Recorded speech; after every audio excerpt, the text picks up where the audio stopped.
Hello friends, आज के इस वीडियो डेमोन्स्ट्रेशन के अंदर हम सीखेंगे कि हम विंडोज सर्वर 2012 R2 कंप्यूटर के अंदर एडिशनल डोमेन कंट्रोलर किस तरह से क्रिएट कर सकते हैं।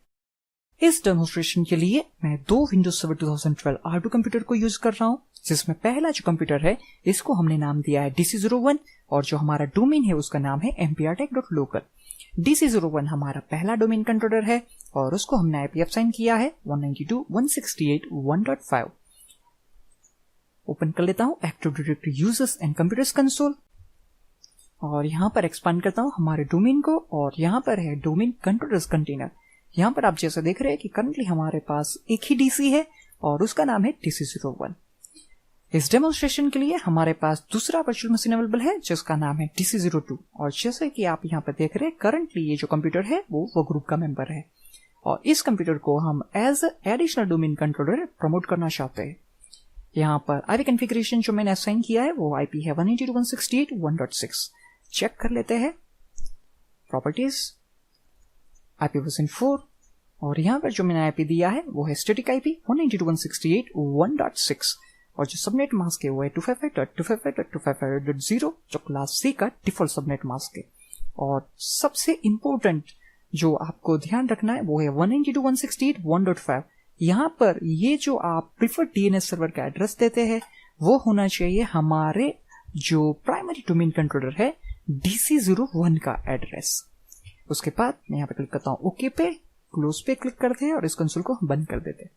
सबसे पहले हम चेक कर लेते हैं नेटवर्क कनेक्टिविटी। सो इसके लिए मैं कमांड रन कर रहा हूँ पिंग और हमारे जो रूट डोमेन कंट्रोलर का आईपी है वो आईपी।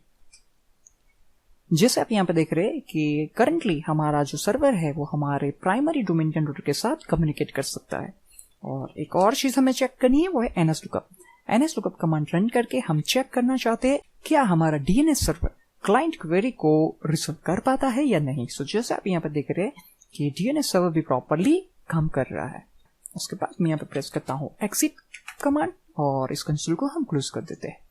अब चलते हैं हम active directory domain service role install करने के लिए सर्वर पर। उसके लिए मैं यहाँ पे क्लिक करता हूँ मैनेज पे, यहाँ से सिलेक्ट कर लेते हैं add roles and features. Before you begin console पे हमें सिलेक्ट करना है नेक्स्ट। यहाँ पर हमें पूछा जा रहा है कि इंस्टॉलेशन टाइप कौन सा होगा, तो यहाँ से मैं सिलेक्ट कर लेता हूँ रोल बेस और फीचर बेस इंस्टॉलेशन। उसके बाद हम क्लिक करते हैं नेक्स्ट बटन पे। अब आपको सिलेक्ट करना है कि आप कौन से सर्वर के ऊपर सर्वर रोल इंस्टॉल करना चाहते हैं। सो हम चाहते हैं हमारे लोकल सर्वर पर जिसका नाम है DC02। सिलेक्ट कर लेते हैं DC02 को और उसके बाद मैं क्लिक करता हूँ नेक्स्ट बटन पे। यहां से हम सिलेक्ट कर लेते हैं एक्टिव डायरेक्टरी डोमेन सर्विसेज। जैसे आप ये सिलेक्ट करेंगे वहां पर एक पॉपअप बॉक्स आ जाएगा जहां पर कुछ टूल्स है एडिशनल जो भी एक्टिव डायरेक्टरी डोमेन सर्विस के साथ में इंस्टॉल होंगे। तो क्या आप मैनेजमेंट टूल को भी इंस्टॉल करना चाहते हैं तो बाय डिफॉल्ट ये बॉक्स सिलेक्टेड ही होता है, उसे हम सिलेक्टेड ही रखते हैं और उसके बाद मैं क्लिक करता हूं ऐड फीचर्स पे।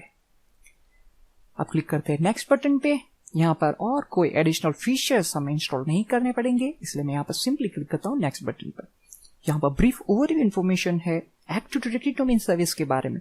जैसे कि यहाँ पर लिखा है कि आपके पास मिनिमम 2 डोमेन कंट्रोलर्स होने चाहिए एक डोमेन के अंदर, जो ज्यादातर यूज होता है फॉल्ट टॉलरेंस और लोड बैलेंसिंग के लिए। क्लिक करते हैं नेक्स्ट बटन पे और उसके बाद मैं यहाँ पे क्लिक करता हूँ इंस्टॉल पे, जिसके बाद active directory domain service role installation process start हो जाएगी।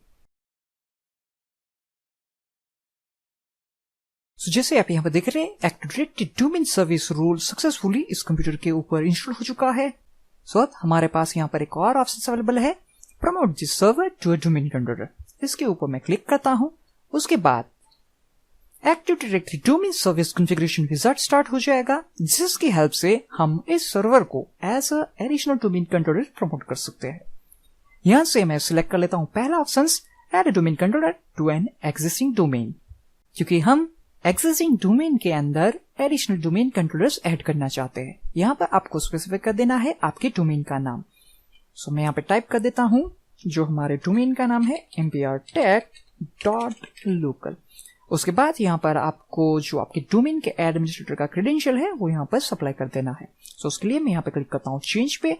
यहाँ पर मैं स्पेसिफाई कर देता हूँ हमारे एडमिनिस्ट्रेटर का क्रेडेंशियल जो हमारे केस में है administrator@mprtech.local और पासवर्ड भी। उसके बाद मैं यहाँ पे क्लिक करता हूँ ओके बटन पे और उसके बाद हम क्लिक करते हैं नेक्स्ट बटन पे।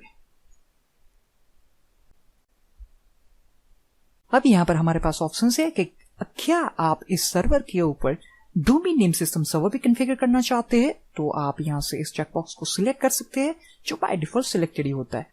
और यहाँ पर दूसरा ऑप्शन है कि क्या आप सर्वर को as a global catalog server configure करना चाहते हैं। मैं इस चेकबॉक्स को रिमूव कर रहा हूँ क्योंकि ये जो दोनों ही डोमेन कंट्रोलर्स है वो बाय डिफॉल्ट फर्स्ट साइट के अंदर है और हम नहीं चाहते हैं कि हमारी एक ही एक्टिव डायरेक्टरी साइट के अंदर दो ग्लोबल कैटलॉग सर्वर हो। और अगर आप इस सर्वर को as a read only domain controller configure करना चाहते हैं तो आप यहाँ से इस चेकबॉक्स को सिलेक्ट कर सकते हैं। सो जैसे आप यहाँ पर देख रहे हैं जो साइट नेम है हमारे पास वो है डिफॉल्ट फर्स्ट साइट नेम। यहाँ पर आपको directory service restore mode password specify कर देना है और उसके बाद आपको क्लिक करना है नेक्स्ट बटन पे। जैसे आप यहाँ पे देख रहे हैं कि यहाँ पर एक वार्निंग हमें मिल रही है DNS डेलीगेशन के लिए, जिससे मैं यहाँ से क्लोज कर देता हूँ और उसके बाद मैं यहाँ पे क्लिक करता हूँ नेक्स्ट बटन पे। अब हमारे पास यहाँ पर ऑप्शन है कि अगर आप जो इंस्टॉलेशन है वो IFM मीडिया की हेल्प से करना चाहते हैं तो उसके लिए आपको ये बॉक्स सिलेक्ट कर लेना है। हम फ्यूचर वीडियोस के अंदर देखेंगे कि हम install from media options use करके ADC कैसे इंस्टॉल कर सकते हैं और सबसे इंपॉर्टेंट है कि कब हम IFM ऑप्शंस को यूज करते हैं। यहाँ पर ऑप्शन है कि आप जो रेप्लिकेशन पार्टनर है वो यहाँ से आप स्पेसिफाई कर दीजिए। सो बाय डिफॉल्ट ऑप्शन सिलेक्टेड होता है एनी डोमेन कंट्रोलर। हमारे केस में हमारे पास एक ही डोमेन कंट्रोलर है और वो है DC01 और इसके लिए मैं यहाँ से dc01.mprtech.local सिलेक्ट कर रहा हूँ और उसके बाद क्लिक करता हूँ नेक्स्ट बटन पे। अब आपको यहाँ पर स्पेसिफाई कर देना है कि जो एक्टिव डायरेक्टरी डेटाबेस है या जो एक्टिव डायरेक्टरी के लॉग फाइल्स है या सिसोल फोल्डर है जहां पर active directory group policy object को स्टोर करती है। सो इन सारे फोल्डर्स का जो लोकेशन होगा वो कौन सा होगा, जो बाय डिफॉल्ट लोकेशन वो है डेटाबेस और लॉग फाइल के लिए NTDS फोल्डर जो C ड्राइव के अंदर विंडोज फोल्डर के अंदर होता है और सिसोल के लिए लोकेशन है C ड्राइव विंडोज के अंदर सिसोल फोल्डर। मैं इस डिफॉल्ट लोकेशन को चेंज नहीं कर रहा हूं और सिंपली यहां पर क्लिक करता हूं नेक्स्ट बटन पे। अब जो आपने ऑप्शन सिलेक्ट किए हैं वो सारे यहाँ पर आपको मिल जाएंगे, आप एक बार उससे रिव्यू कर लीजिए। अगर वो ऑप्शंस आपने सारे सही सिलेक्ट किए हैं तो उसके बाद हम क्लिक कर सकते हैं नेक्स्ट बटन पे। अब active directory domain service configuration wizard prerequisites check करेगा। अगर सारी प्रीरिक्विजिट्स चेक हो जाती है उसके बाद हम active directory domain service installation आगे बढ़ा सकते हैं। सो जैसे आप यहाँ पे देख रहे हैं सारी प्रीरिक्विजिट्स चेक सक्सेसफुली पास हो चुकी है। अब हम इंस्टॉलेशन स्टार्ट कर सकते हैं इंस्टॉल बटन पे क्लिक करने के बाद। सो मैं यहाँ पे क्लिक करता हूँ इंस्टॉल बटन पे और उसके बाद जो प्रोसेस है वो स्टार्ट हो जाएगी। जैसे ही active directory domain service configuration wizard का ये प्रोसेस कंप्लीट हो जाएगा उसके बाद आपका ये जो सर्वर है वो एक बार ऑटोमेटिकली रिस्टार्ट हो जाएगा। रिस्टार्ट के बाद जब आप नेक्स्ट टाइम सिस्टम पे लॉग इन करेंगे तब ये आपका server as additional domain controller promote हो चुका होगा।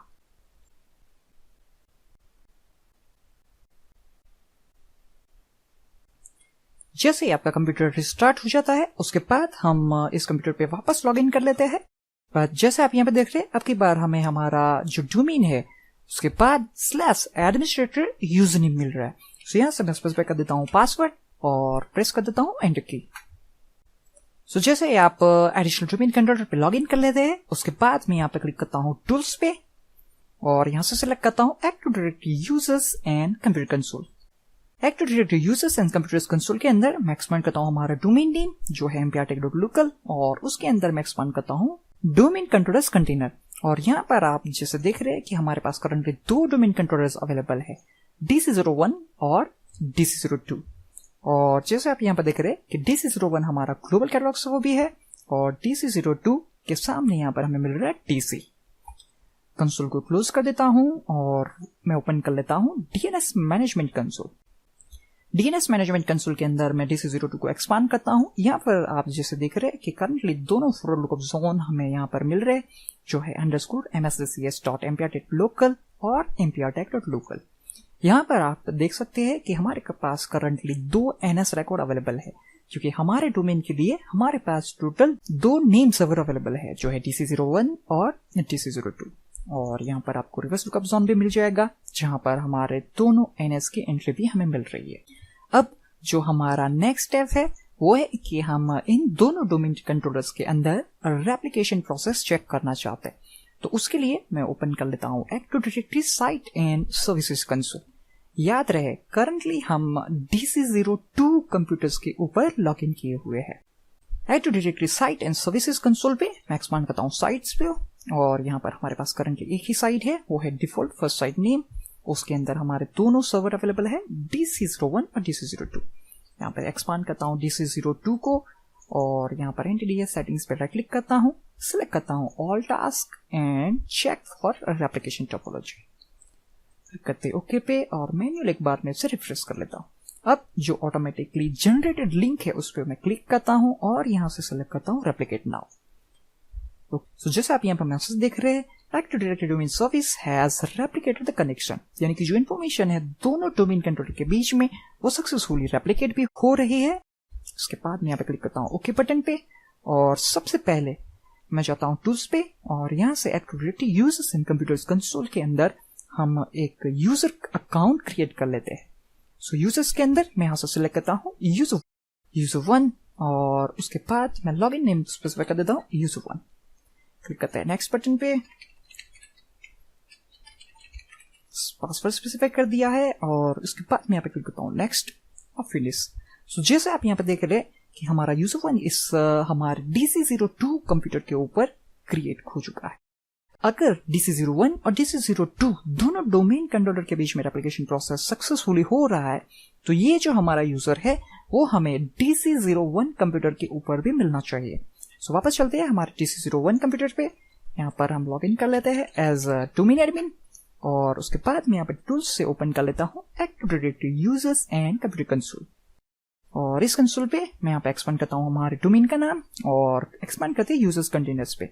जैसे आप यहाँ पे देख रहे हैं करंटली हमारे पास जो यूजर 1 अकाउंट है वो यहाँ पे आ चुका है, और सेम मैं यहाँ से भी एक यूजर अकाउंट क्रिएट करता हूँ जिसे मैं नाम देता हूँ यूजर 2, और लॉग इन नाम स्पेसिफाई कर देते हैं यूजर 2, और पासवर्ड स्पेसिफाई कर देता हूँ। क्लिक करते हैं नेक्स्ट पे और फिनिश पे। सेम यूजर हमें मिलना चाहिए हमारे DC02 के ऊपर। वापस चलते हैं DC02 पे, और यहाँ पर जैसे आप देख रहे हैं कि करंटली हमारे पास एक ही यूजर है, वो है यूजर 1। मैं यहाँ पर क्लिक करता हूँ यूजर्स कंटेनर पे, और यहाँ से क्लिक करता हूँ रिफ्रेश बटन पे। सो जैसे आप यहाँ पर देख रहे हैं कि हमारा यूजर 2 हमें यहाँ पर मिल चुका है, जो हमने हमारे DC01 डोमेन कंट्रोलर के ऊपर क्रिएट किया था। सो ये देखने के बाद हम ऐसा कह सकते हैं कि हमारे DC01 और DC02 दोनों डोमेन कंट्रोलर के बीच में रेप्लिकेशन सक्सेसफुली हो रहा है।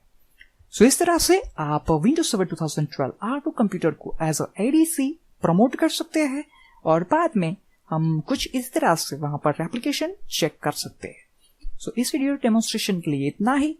Thank you for watching this video.